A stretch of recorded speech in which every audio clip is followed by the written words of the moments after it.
Oke, penasaran nggak gimana para developer ngegarap game mereka?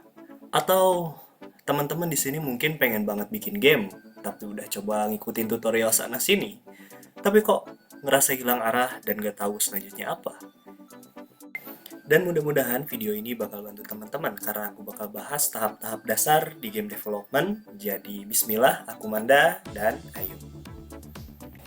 Sama halnya dengan makhluk hidup yang memiliki siklus hidupnya masing-masing, game juga memiliki siklus pengembangannya masing-masing tentu saja, dan siklus ini disebut dengan Game Development Life Cycle atau siklus hidup pengembangan game yang disingkat GDLC. Jadi GDLC digunakan agar para pengembang. Oke, denger dulu ya. Aku nggak yakin teman-teman pengen ngedengerin presentasi tugas video. Jadi di sini kita main yang sederhana aja. Ya, anggap aja yang tadi, kalau teman-teman mau baca-baca gitu ya, lebih banyak bisa search kata kunci yang tadi, Game Development Life Cycle. Oke. Yang bisa aku tarik dari situ ada 3 tahapan inti ya dalam pengembangan game, yaitu pre-production, production itu sendiri, dan post-production.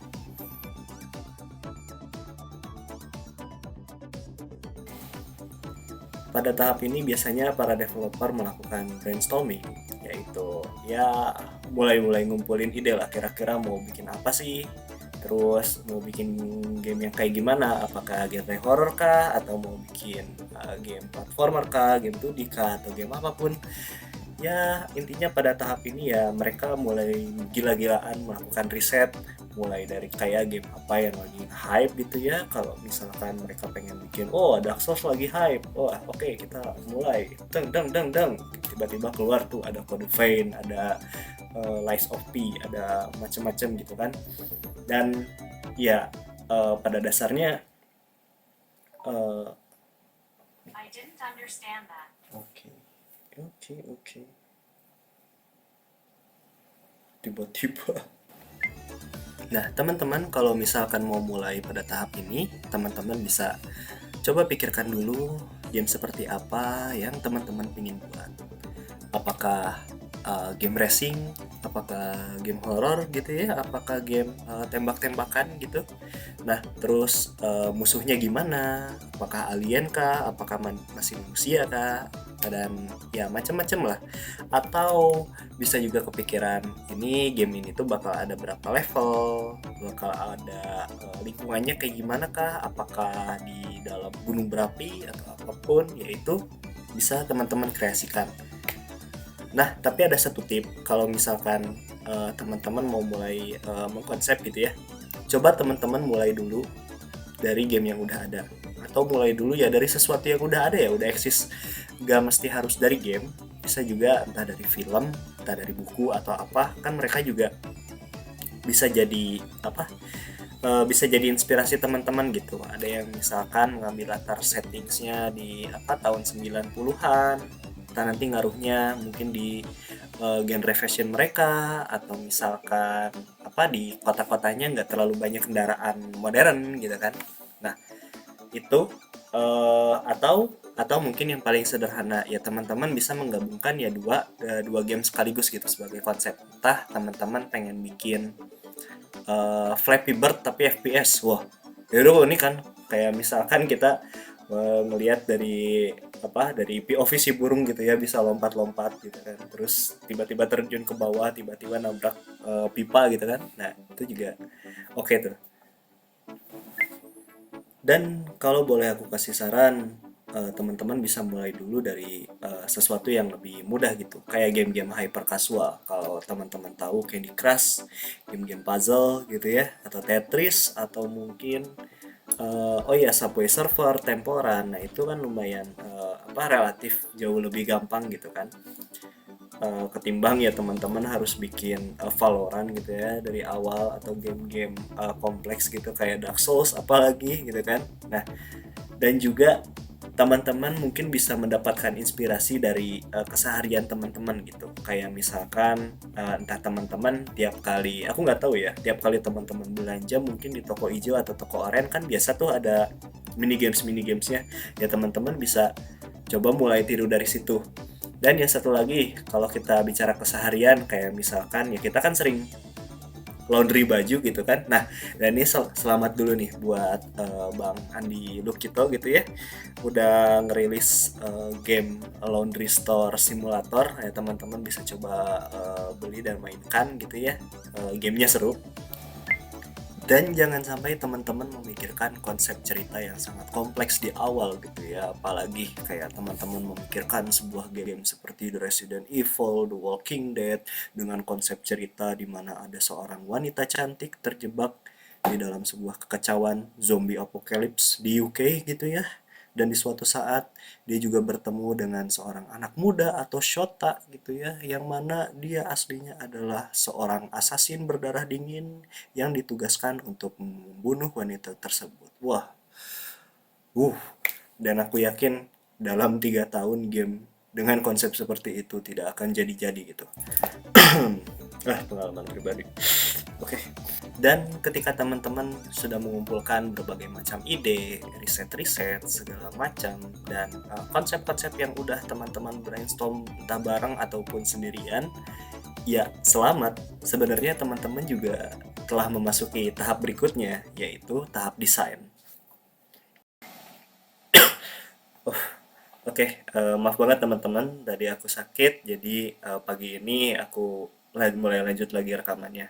Oke, ya, jadi kita tadi udah ngebahas soal tahap concepting, ya, yang mana concepting itu bukan satu-satunya tahap gitu ya pada masa pre-production sebuah game.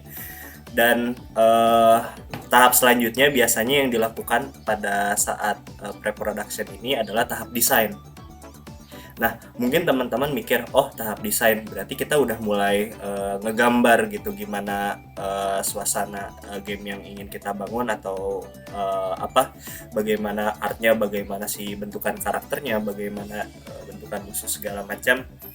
Oh well, tidak sepenuhnya salah, tapi mungkin kurang tepat kalau misalkan teman-teman ingin melakukan hal ini di awal. Jadi beda gitu ya antara mendesain visual game sama mendesain game itu sendiri. Nah kalau mendesain visual game ya teman-teman kan mulai memikirkan ini tematiknya seperti apa, terus feeling si gamenya seperti apa, apakah dark gitu ya, apakah cerah, apakah terlalu cartoony kayak gitu, dan juga art style-nya seperti apa, apakah low poly atau highly detail, dan bahkan ya grafisnya mau 2D atau 3D kayak gitu.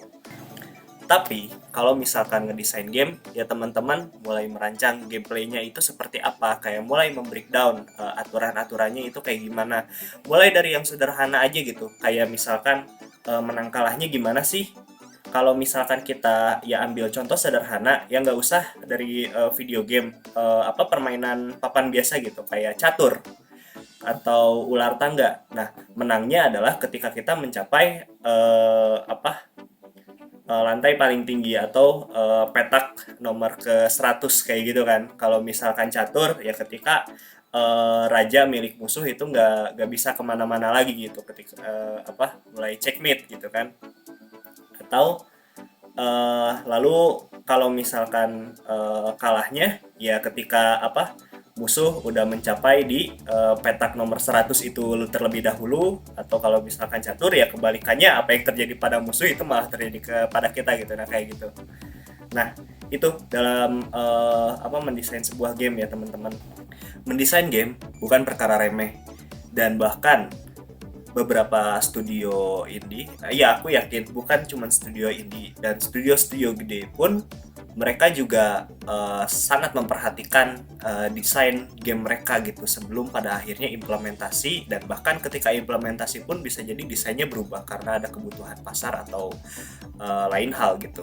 Nah, tapi kalau misalkan ya katakanlah teman-teman membuat game dengan sembarang, meskipun teman-teman jago gambar, meskipun teman-teman jago programming atau jago bikin musik, ketika teman-teman mendesain game dengan asal-asalan, dengan setengah hati, game yang udah jadi, aku yakin para pemain itu nggak enjoy memainkan game tersebut gitu. Nah, karena ada fun factor, katakanlah, yang membuat sebuah game itu ya diminati gitu ya, entah mereka mungkin enjoyable ketika melihat sinergi antara alur cerita dengan artnya, atau mungkin mekaniknya yang sangat dinamis gitu, bisa bunuh banyak monster dengan satisfying, atau mungkin melihat orang lain yang win rate-nya kalah terus menerus gitu ya, ranknya dari misalkan legend jadi perak gitu kan. Ya, aku tahu mungkin akan sangat panjang gitu ya, tapi aku pengen teman-teman mulai mencoba memulai gitu ya, mulai dari tahap yang gampang dulu. Nah, teman-teman dalam mendesain ini bisa mulai dengan membuat sebuah game desain dokumen atau GDD. Nah, GDD ini apa teman-teman? Nah, jadi ya singkatnya ini adalah sebuah dokumen yang merangkum semua desain yang udah teman-teman pilih gitu, atau desain yang udah teman-teman rancang untuk dimasukkan ke dalam gamenya ya, biar apa, ketika teman-teman nanti implementasi ya harusnya segala atau segala tahapan yang teman-teman lakukan, programming, bikin musik, segala macam, bahkan sampai testing, ya itu teman-teman harus mengacu kepada GDD yang teman-teman bikin. Nah, GDD ini cukup, ya kembali lagi ya, cukup kompleks, banyak sekali kontennya. Nah, tapi untuk awal-awal, apalagi pada tahap pre-production, ya teman-teman hanya tinggal mendefine tiga hal penting ini dulu aja. Yang pertama itu genrenya seperti apa, kayak misalkan hack and slash, atau ini kemungkinan gamenya itu sendiri ya kayak mirip-mirip apa gitu ya. Kalau misalkan teman-teman sulit mendeskripsikannya, ya coba teman-teman cari referensi game apa ya. Kayak game aku nih, The Walking Dead, Resident Evil, tapi anime gitu. Nah, kayak gitu. Itu contohnya mungkin. Atau Candy Crush tapi jajanan Nusantara, kayak gitu.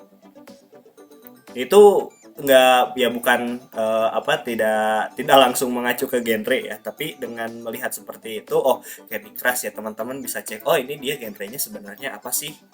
Kalau misalkan genre itu kan nggak mungkin cuma satu ya, bisa jadi ya ada beberapa genre dalam satu game. Nah, itu kan bisa teman-teman pilih mana yang sebenarnya cocok dengan goalsnya teman-teman gitu ya, mau bikin game apa. Nah, kayak gitu.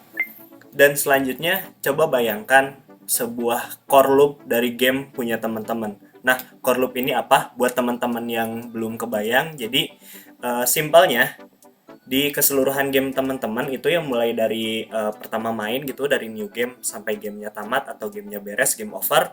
Nah, itu kebanyakan player itu bakal menghabiskan waktu di dalam game teman-teman itu ngapain aja, kayak gitu. Coba kita kasih contoh sederhana dulu ya, biar teman-teman kebayang. Kita balik lagi ke ular tangga. Nah, kalau untuk ular tangga, misalkan core loop-nya itu ada aktivitas apa aja. Ada misalkan dari yang pertama itu kocok dadu.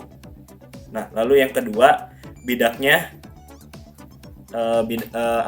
bidaknya maju sesuai angka dadu tersebut.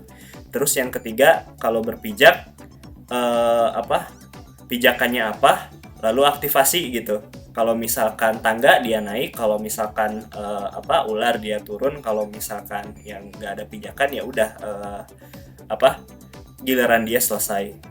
Nah, lalu yang keempat, berganti pemain. Nah, ketika berganti pemain kan balik lagi tuh ke per loop yang pertama, mulai dari kocok dadu lagi. Nah, gitu aja terus sampai sampai state atau sampai keadaan di mana gamenya beres. Entah kita yang menang atau mungkin teman kita yang menang. Nah, kayak gitu. Nah, contoh lainnya mungkin yang paling gampang itu dari game Mega Man ya. Kalau misalkan teman-teman belum tahu, mungkin ya ini rekomendasi juga ya, teman-teman bisa coba game Mega Man. Itu game dari aku mulai TK gitu ya kalau nggak salah, tapi gamenya seru gitu. sulit gitu, cuman ketika menamatkan game itu wah benar-benar satisfying gitu. Nah, dimana di game ini itu core loop-nya itu kalau misalkan kita breakdown, kita mulai dari yang pertama itu milih stage atau milih area. Nah, ketika setelah milih area, kita langsung eksplorasi area tersebut. Nah, ketika kita eksplorasi area tersebut, nah kita kan bakal bertemu entah musuh, entah ada obstacle, penghalang, atau mungkin banyak item yang kita bisa dapat. Nah, terus gitu aja terus, dan selanjutnya kita akan bertemu dengan boss land melawan mereka gitu. Nah, setelah bosnya beres, kita akan mendapatkan senjata baru. Nah, ketika udah mendapatkan senjata baru, ya kita balik lagi gitu, pilih stage lagi gitu, dan dan berulang, kita harus eksplorasi lagi, kita harus mendapatkan item lagi, lalu melawan bos lagi dan mendapatkan senjata baru lagi. Nah, kayak gitu ya. Mudah-mudahan ya dengan penjelasan sederhana seperti ini ya bisa dimengerti gitu ya. Dan terakhir, ini mungkin boleh dilakukan langsung atau bisa nanti ya, teman-teman bisa melakukan prototyping. Nah, tapi tenang dulu teman-teman, kalau di tahap prototyping ini ya kita nggak langsung bicara mau programming langsung gitu pakai game engine apa enggak. Sesederhana ya kita pakai kertas aja gitu ya, atau pakai PowerPoint segala macam, kita masukin berbagai screenshot UI kayak bentukan, pause-nya di sini, kalau misalkan maju entah ke kanan ke kiri atau depan ke belakang gitu ya, tergantung movementnya. Itu bisa teman-teman kreasikan. Yang penting tujuan dari prototyping ini adalah ya teman-teman seenggaknya bisa ngeraba gitu dengan sederhana gitu ya, dengan cara yang sederhana, gimana game teman-teman itu feel-nya apakah udah enak gitu. Kayaknya kalau misalkan kita taruh musuh terlalu dini bakal kurang bagus gitu. Jadi kita bisa pindahin mungkin pacingnya ketika lompat-lompatannya udah beres gitu ya, baru dikasih musuh. Nah, kayak gitu ya. Jadi prototyping ini bagus, dan lebih bagus lagi ya kalau teman-teman nggak buru-buru nyentuh game engine gitu ya, entah langsung pakai Unity, Godot, Unreal atau apa ya, biar teman-teman bisa langsung kebayang apa yang udah teman-teman desain gitu ya dalam waktu yang singkat tersebut ya. Teman-teman jadi lebih kebayang kira-kira nanti strategi ketika produksinya sendiri bakal seperti apa. Nah, kayak gitu. Itu aja mungkin untuk pre-production. Wow, gak nyangka sih udah lebih dari 17 menit gitu ya pembahasan ini. Dan untuk production dan post production itu kayaknya lebih baik aku bahas di video terpisah.